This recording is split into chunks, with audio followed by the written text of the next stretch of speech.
Fala aí, eu sou a Mariana do Responde Aí. Hoje a gente vai bater um papo sobre classificação de ponto crítico. Bem, ponto crítico. A gente já aprendeu o que é um ponto crítico e a gente já aprendeu como que calcula um ponto crítico. Falta agora aprender para que serve esse negócio. Então, vamos ver isso. Lá no cálculo de uma variável, quando a gente calculava o ponto crítico de uma função, a gente fazia isso para encontrar os extremos da função. Então, o ponto crítico serve para encontrar os extremos da função. Não importa se a gente está no cálculo de uma variável ou de várias variáveis, o ponto crítico sempre vai servir para encontrar os extremos da função. E lá no cálculo de uma variável, esses extremos eram ou era ponto de máximo, ou era ponto de mínimo, ou era ponto de inflexão.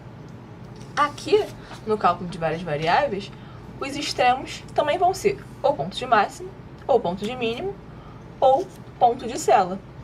O ponto de inflexão era aquele ponto que não era nem máximo nem mínimo. O ponto de sela também é aquele ponto que não é nem máximo nem mínimo, só que aqui no cálculo de várias variáveis, ele tem esse outro nome aí.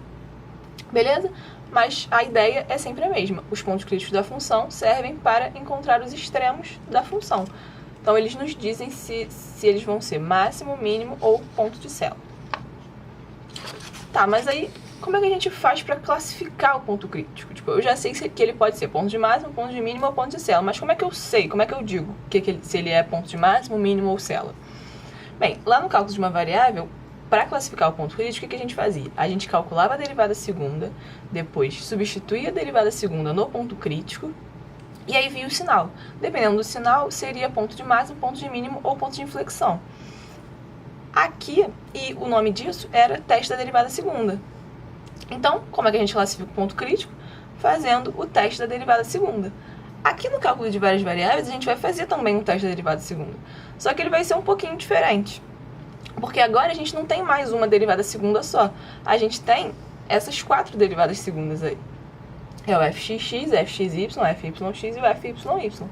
E aí o nosso teste da derivada segunda vai ter uma cara um pouco diferente, mas a ideia dele ainda é a mesma.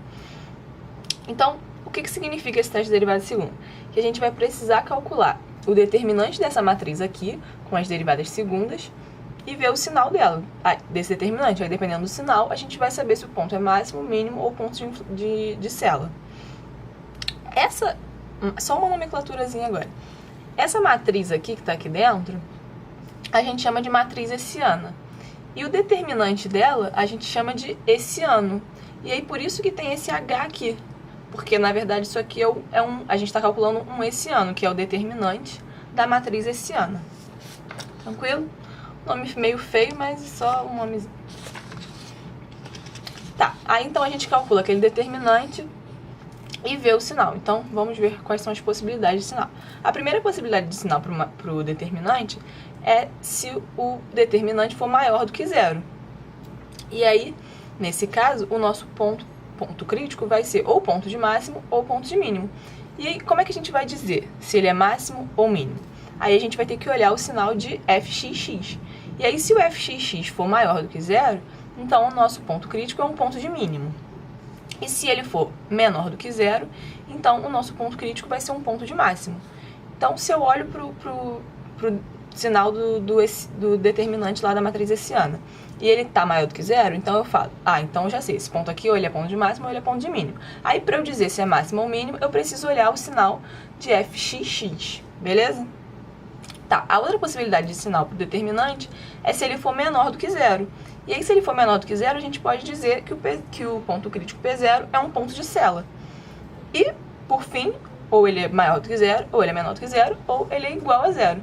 Só que quando ele for igual a zero, a gente não pode dizer nada. A gente não vai poder dizer se o ponto crítico é máximo ou mínimo ou ponto de sela. A gente não vai saber. Aí a gente vai ter que escrever. Não podemos afirmar nada. Beleza? Então, essas são as nossas possibilidades. E é assim que a gente classifica o ponto crítico. Então, vamos fazer? Já que a gente aprendeu, vamos fazer. A gente tem essa função aí, e aí a gente quer classificar os pontos críticos dela. A primeira coisa que a gente precisa fazer é encontrar os pontos críticos. Como é que a gente encontra os pontos críticos?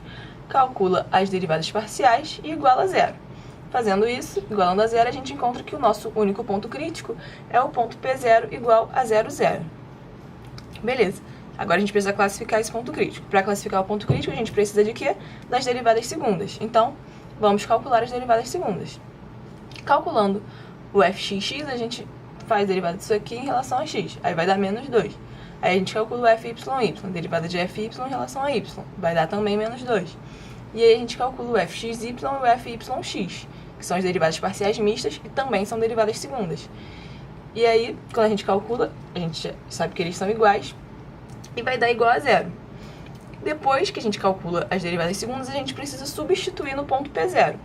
Nesse caso aqui, as derivadas segundas já eram constantes, então substituindo no ponto P0, elas continuam iguais. Mas a gente sempre tem que substituir no ponto P0. Beleza, então a gente já substituiu, já temos as derivadas segundas e elas calculadas no ponto crítico. Agora a gente precisa calcular o determinante da matriz hessiana.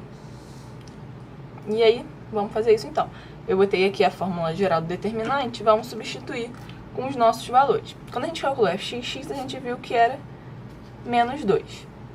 Quando a gente calculou fyy, a gente viu que também era menos 2. E o fxy e o fyx, a gente viu que era 0. Então, esse determinante aqui vai ficar assim, ó, menos 2 vezes menos 2, menos, né, isso aqui é o contrário, 0 vezes 0. Isso daqui vai dar 4. 4 é maior do que 0. Como então o sinal do nosso determinante foi maior do que 0, a gente sabe que o nosso P0 ele é ou ponto de máximo ou ponto de mínimo. E aí, como é que a gente diz se ele é ponto? Agora, diz efetivamente que ele é máximo ou que ele é mínimo. A gente precisa olhar o sinal de fxx. Fxx é igual a menos 2.